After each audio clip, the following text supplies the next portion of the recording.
yau ranar 15 ga watan 1 2023.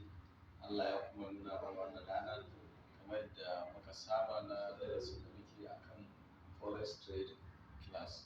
So kamar yadda an ba manta ba, inda kuna bibiyan mu a yadda muka kwana, yau za mu tashi a yadda ake sanya wato stop loss bayan mutum ya yi order da kuma yadda za a take profit. So bayan nan kuma za mu ƙara muku da abin da ya shafi, akwai abin da ake kira break even. So yayin da ka zo ka samu kasuwa kana out trade, kaddara yanzu nan wurin da ka same ta shine kila ka ɗau order ka a daidai nan wurin. To ya kamata ka sanya stop loss ɗinka, sai ka dawo daidai ƙasa nan sai ka ɗan ɗora stop loss ɗinka. To bayan ka gama sai kasuwa ta fara out trade, tana tafiya sai kasuwa ta zo hannun wurin,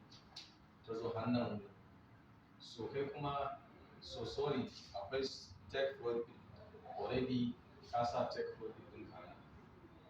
To sai kasuwa ta zo nan wurin, sai kana tunanin kuma kasuwa za ta iya down trade.